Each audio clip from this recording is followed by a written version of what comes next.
కోటేశ్వరరావు గారు, అమెరికా తొత్తులుగా మారిన కొన్ని ముస్లిం ప్రభుత్వాలు తమ స్వప్రయోజనాల కోసం ఐక్యతను పనంగా పెడుతుండడం, ముస్లిం దేశాల మధ్య విభేదాలను మరింతగా బయట కనిపిస్తుంది అనేటువంటి కొన్ని విషయాలను చూస్తుంటే ముస్లిం దేశాలు చీలక తప్పదనే ప్రశ్నలు కూడా తెలుగుతున్నాయి కదా. చీలిక అంటే పాలస్తీనా సమస్య మీద రెండు శిబిరాలుగా ముస్లిం దేశాలు లేదా అరబ్ దేశాలు అనేటువంటివి చీలిపోయేటువంటి పరిస్థితి అయితే ఇప్పుడైతే లేదు. ఎందుకంటే అరబ్ లీగ్ అనేటువంటిది అది మొత్తంగా అరబ్ లీగ్ కొనసాగుతూ ఉన్నది, ఒక బాడీ, ఆర్గనైజేషనల్ బాడీ. దానిలో ఉన్నటువంటి దేశాలన్నీ కూడా మళ్ళా ఇతర దేశాలతోటి, ముఖ్యంగా అమెరికా లేదా ఐరోపా దేశాలు, ఇతర దేశాలతో సంబంధాల విషయానికి వస్తే ఏ దేశానికి ఆ దేశం స్వతంత్రమైనటువంటి వైఖరిని కలిగి ఉంటాయి. అందువల్ల అరబ్ లీగ్ లో నిజానికి మీరు అన్నట్టుగా ఐక్యత గనక ఉండేట్లయితే ఈ విధమైనటువంటి పరిణామాలు ఇంతకాలం ఈ విధంగా ఉండేది కాదు. ఉదాహరణకు ఈజిప్టే ఉన్నది. ఇవాళ ఈజిప్టు, ఈ టర్కీ గట్టిగా మాట్లాడుతున్నాయి గాజాని ఆక్రమించడానికి అంగీకరించమని. మరి ఇదే ఈజిప్టు ఒకనాడు పాలస్తీనాకు వెనుదన్నుగా ఉండే, ఎందుకంటే సరిహద్దు అదే కదా సార్. ఇప్పుడు గాజా దాటగానే ఈజిప్ట్ సరిహద్దు ఉంటుంది. అన్ని రకాలుగా మద్దతు ఇచ్చినటువంటి ఈజిప్టు తర్వాత అమెరికాకి లొంగిపోయి ఇజ్రాయెల్ పట్ల మెతకపోయికరి అవలంబించింది. ఎందుకని ఈజిప్ట్ మీద కూడా ఇజ్రాయెల్ చేత దాడి చేయించింది కదా అమెరికా. ఇజ్రాయెల్ మీద, ఈజిప్ట్ మీద, సిరియా మీద, జోర్డాన్ మీద, అన్ని దేశాల మీద ఇజ్రాయెల్ ని ఉసిగొల్పి అమెరికా దాడులు చేయించి ఆ దేశాలన్నింటినీ ఎంతో కొంత మేరకు తన అదుపులోకి తెచ్చుకొని తన పలుకుబడి కిందకి తీసుకొచ్చినటువంటి ఒక బలహీనమైనటువంటి పరిస్థితులు ఆ ప్రాంతంలో నెలకొన్నాయి. అందుకనే ఇవాళ ఇజ్రాయెల్ రెచ్చిపోతా ఉంది. మరి అటువంటి పరిస్థితుల్లో కూడా ఈజిప్ట్ ఆ విధంగా ఒక ప్రకటన చేయాల్సి వచ్చింది అంటే దాని అర్థం ఏంటంటే ఈజిప్ట్ లో ఉన్నటువంటి సామాన్య జనం ఇజ్రాయెల్ చర్యను సమర్థించడం లేదు. ఇజ్రాయెల్కి అనుకూలంగా గనక పాలకులు గనక ఉండేట్లయితే ఈజిప్ట్ లో మళ్ళా ఒక తిరుగుబాటు, ఒక అల్లకల్లలు ఏ రూపంలో వస్తాయని చెప్పలేం, కానీ ఆ విధమైనటువంటి పరిస్థితులు కనిపిస్తాయి. అందుకని ఒక విధంగా చెప్పాలంటే పేలడానికి సిద్ధంగా ఉన్నటువంటి అగ్నిగుండం మాదిరి ఇవాళ పరిస్థితి ఉందనేది మనం అర్థం చేసుకోవచ్చు. కోటేశ్వరరావు గారు, గాజా నగరాన్ని ఆధీనంలోకి తీసుకోవాలని ఇజ్రాయెల్ ప్రణాళికకు వ్యతిరేకంగా ముస్లిం దేశాలు ఐక్యంగా వ్యవహరించి అంతర్జాతీయ వ్యతిరేకతను కూడగట్టాలని టర్కీ విదేశాంగ మంత్రి హకన్ ఫీడన్ తీవ్ర ప్రయత్నాలు అయితే చేస్తున్నాడు. అతని ప్రయత్నాలు ఫలించే అవకాశం ఉందా? హకన్ ఫీడన్ అసలు ఈజిప్ట్లో జరిగిన చర్చల్లో కూడా ఈ వ్యాఖ్యలు అయితే చేశారు. డెఫినెట్ గా ఆ విధంగా అంటే ఈ ఐరోపాలో ఉన్నటువంటి టర్కీ నాటో దేశంలో, నాటో సభ్యురాలు, ఒక ముఖ్యమైనటువంటి పాత్ర పోషిస్తున్నమాట వాస్తవం. అదేవిధంగా ఆఫ్రికా ఖండంలో, మధ్యప్రాచ్యంలో భాగంగా ఉన్నటువంటి ఈజిప్ట్ కూడా ఒక ముఖ్యమైనటువంటి దేశం. ఈ రెండు దేశాలు గనక గట్టిగా నిలబడితే, పాలస్తీనాకి అనుకూలంగా అంటే ఇజ్రాయెల్కి వ్యతిరేకంగా నిలబడేట్లయితే ఇప్పుడున్నటువంటి పరిస్థితుల్లో అనేకమైనటువంటి మార్పులు వచ్చేటువంటి అవకాశం ఉంది. ఒక్క ఆఫ్రికా లేదా మధ్యప్రాచ్యంలోనే కాదు, ఐరోపా దేశాల మీద కూడా ఇవి ఒత్తిడి తీసుకురావడానికి అవకాశం ఉంది. అందుకని ఐరోపా దేశాలు కూడా ఎంతకాలం ఇజ్రాయెల్ దుర్మార్గాన్ని ఏ విధంగా సమర్థిస్తూ ఆత్మరక్షణ హక్కు ఉంది, దాన్ని ఎవరు దాడి చేస్తున్నారు, ఇజ్రాయెల్ మీద ఎవరైనా దాడి చేస్తే ఆత్మరక్షణ హక్కు ఉందని సమర్థించవచ్చు.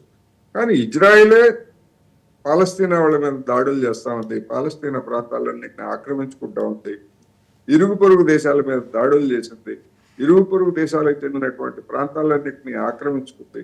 ఇన్ని దుర్మార్గాలకు పాల్పడినటువంటి ఇజ్రాయెల్ని రాజకీయ కారణాలతోటి దానికి ఆత్మరక్షణ చేసుకునే హక్కు ఉందంటూ అమెరికా, ఐరోపా దేశాలన్నీ ఇంతకాలం సమర్థించాయి. కానీ ఈ జెనోసైడ్ అంటే ఈ మారణకాండని చూసిన తరువాత సహజంగానే జనంలో వచ్చేటువంటి మార్పుకి ప్రతిబింబంగానే ఇవాళ ప్రపంచంలో ఎవరు చెప్తే ఆస్ట్రేలియా నుండి అమెరికా వరకు, మరి ఐరోపా దేశాల్లో, బ్రిటన్లో, ఇట్లాంటి అనేక దేశాల్లో లక్షల మంది వీధుల్లోకి వచ్చి ఇజ్రాయెల్ దుర్మార్గాన్ని ఖండిస్తున్నారు. మరి ఇది ఒక ఆహ్వానించదగినటువంటి పరిణామం, ఒక శుభ పరిణామమే కదా. అంటే ఇటువంటి దుర్మార్గాన్ని యావత్ సభ్య సమాజం సహించదు అనేటువంటి సందేశం ఇస్తున్నారు. ఇవాళ అమెరికాలో విద్యా సంస్థల్లో పాలస్తీనాకు మద్దతుగా ప్రదర్శనలు చేస్తే అక్కడ అరెస్టులు చేస్తున్నారు. లేదా ఆయా సంస్థలకి మీ మీ మీ కాలేజీలకు విద్యార్థులందరూ కూడా ఈ ఉద్యమంలో ఉన్నారు కనుక మీ కాలేజీలకు నిధులు ఆపేస్తాం, లేదా మీ యూనివర్సిటీలకు నిధులు ఆపేస్తాం అని చెప్పేసి ట్రంప్ వాళ్ళు బెదిరిస్తున్నటువంటిది మనం చూస్తున్నాం. ఆ విధంగా ఎంతకాలం ప్రపంచ ప్రజాభిప్రాయాన్ని అమెరికా కావచ్చు లేదా ఇతర ఇజ్రాయెల్ అనుకూల దేశాలు ఎంతకాలం తొక్కిపెట్టాయి అనేటువంటిది సమస్య. అందుకని రాబోయేటువంటి రోజుల్లో ఇది ఒక అంతర్జాతీయ ఉద్యమానికి దారితీసినా కూడా ఆశ్చర్యం లేదు. ఈ దారుణమైనటువంటి మారణకాండ ఇలాగే కొనసాగుతూ ఉంటే రోజు ఇప్పుడు ఐక్యరాజ్య సమితి సహాయ కేంద్రాల దగ్గర రొట్టె ముక్క పాలో సహాయం చేయడానికి వెళ్తే అక్కడికి వెళ్ళినటువంటి పిల్లలు, ముసలాళ్ళు, మహిళలు వాళ్ళని కూడా చంపేస్తా ఉంటే ఇంకా పశ్చిమ దేశాలు చెప్పేసినటువంటి మానవత్వ కబుర్లు, మానవ హక్కులు ఎక్కడ ఇంకా. అందుకని డెఫినెట్ గా మొత్తం యావత్ సమాజం కూడా ఈ దుర్మార్గాన్ని సహించదు అనేది మనకి స్పష్టంగా కనిపిస్తా ఉంది. అయితే ఇప్పుడున్నటువంటి ఉద్యమాలు లేకపోతే ఒత్తిడి చాలదు, ఈ దుర్మార్గానికి ఇంకా కొన్ని వందల రెట్లు ఎక్కువగా ఒత్తిడి తేవాల్సినటువంటి అవసరం అయితే ఉంది. అయితే కోటేశ్వరరావు గారు, ఒకవేళ ముస్లిం దేశాల్లో ఒకవేళ చీలిక వచ్చినట్లయితే భవిష్యత్తులో పరిస్థితులు ఏ విధంగా ఉండే అవకాశం ఉందంటారు?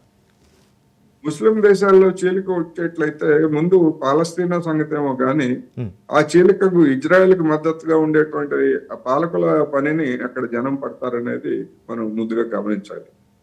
అందుకని ఆ జనం యొక్క అభిప్రాయాన్ని వాళ్ళు కనుక విస్మరించి గుడ్డిగా ఇజ్రాయెల్కి లేదా అమెరికాకి కనుక మద్దతు ఇచ్చేట్లయితే ఆ దేశాల్లో ముందు కల్లోలం వస్తుంది, ఆ దేశాల్లో తిరుగుబాటు వస్తాయి.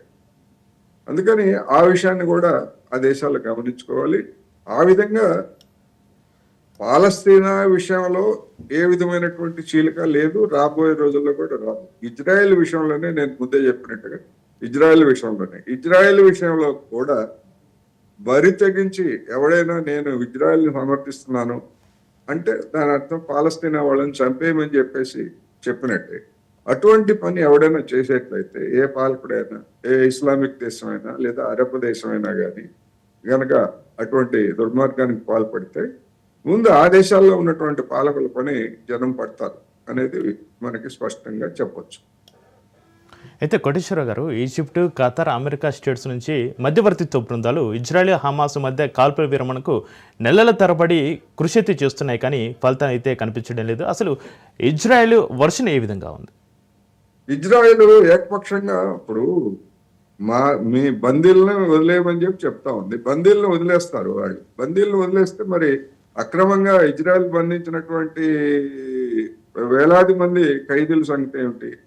అదే విధంగా మరి ఇంత దుర్మార్గానికి పాల్పడినటువంటి దీని సంగతి ఏమిటి అనేటువంటిది సహజంగానే ముందుకు వస్తుంది. అందుకని బందీలను విడుదల చేయించుకున్న తర్వాత మరింతగా దాడులు చేయాలనేటువంటిది ఇజ్రాయెల్లో ఉన్నటువంటి ఒక దుర్మార్గమైనటువంటి ఆలోచన. ఆ కారణంగానే అది కుదరలేదు. రెండోది, హమస్ వాళ్ళు ఒక మెట్టు దిగి వచ్చి మేము బందీలను విడుదల చేస్తాము, తమాషా ప్రకారం మా పాలస్తీనియన్లను కూడా విడుదల చేయాలని చెప్పేసి కొంతమందిని విడుదల చేశారు. ఆ మేరకు పాలస్తీనియన్లను కూడా విడుదల చేశారు. కానీ మార్చి నెల నుంచి ఆ ఒప్పందాన్ని ఉల్లంఘించింది ఎవరంటే ఇజ్రాయెలే ఉల్లంఘించింది. మార్చి నెల నుంచి ఉల్లంఘించి రోజు దాడులు జరుపుతా ఉంది. ఎవరి మీద దాడులు జరుపుతా ఉంది? హమస్ మీద దాడులు జరుపుతూనే ఉంటున్నారు. కానీ చనిపోతున్నది ఎవరు? ఆహారం కోసం సహాయ కేంద్రాల దగ్గరకు వచ్చినటువంటి అమాయకులైనటువంటి జనం. వాళ్ళు ఏమి సాయుధులు కాదు, లేకపోతే ఆయుధాలు పట్టుకొని ఇజ్రాయెల్ మిలిటరీ మీద ఏం దాడులు చేయడం లేదు. వాళ్ళు చనిపోతున్నారు. అన్ని రకాల ఉల్లంఘనలకు పాల్పడింది. మానవతాపూర్వకమైనటువంటి సాయాన్ని కూడా రానివ్వట్లేదు, ఇతర దేశాల నుంచి వచ్చేటువంటి సాయాన్ని కూడా. ఇంత దుర్మార్గం అనేటువంటిది నిజంగా వర్తమాన కాలంలో ఇప్పుడు మనం యూదుల్ని హిట్లర్ హయాంలో గ్యాస్ ఛాంబర్లో వేసి చంపాడు, ఇట్లాంటి దుర్మార్గాలు అన్ని మనం విన్నాము. ప్రపంచం అంతా కూడా నిజంగా ఇంత దుర్మార్గం, హిట్లర్ ఇంత దుర్మార్గుడా అని ఆ రోజు నివ్వెరపోయింది. కానీ ఇవాళ ఆ దాడులకి లేదా ఆ మారణకాండకు గురైనటువంటి ఆ యూదులే ఇవాళ నరరూప రాక్షసులుగా మారి మరి గాజాలో పిల్లల్ని మహిళల్ని ఆ విధంగా చంపుతున్నారంటే మరి దీన్ని ఎట్లా అర్థం చేసుకోవాలి? ఎందుకని పశ్చిమ దేశాలన్నీ ఇంత నిస్సిగ్గుగా ఎందుకు చేస్తున్నాయి? ఎస్. ఆస్తుల కోసం లేకపోతే సంపదల కోసం ఆ ప్రాంత రాజకీయాల కోసం ఇంత దుర్మార్గానికి పాల్పడాల అనేటువంటి సమస్య ఇవాళ ఆలోచించేటువంటి ప్రతి ఒక్కరిని వేధిస్తున్నటువంటి అంశం. రైట్, థ్యాంక్ యూ కోటేశ్వరరావు గారు. ఇక ఇజ్రాయెల్ గాజా నగర ప్రణాళికను తమ చట్టపరమైన మానవతా బాధ్యతలను స్వీకరించాలని ఆపడానికి తక్షణ చర్య తీసుకోవాలని ప్రపంచ శక్తులు ఐక్యరాజ్య సమితి భద్రతా మండలిని OIC అయితే కోరింది. చూడాలి మరి మున్ముందు ఏం జరగనుంది. అదే సమయంలో ఇజ్రాయెల్ అంతర్జాతీయ చట్ట ఉల్లంఘనలకు తక్షణ జవాబుదారితనం నిర్ధారించింది. ఇది ఇవాళ స్పెషల్ డిబేట్. చూస్తూనే ఉండండి రాజ్ న్యూస్.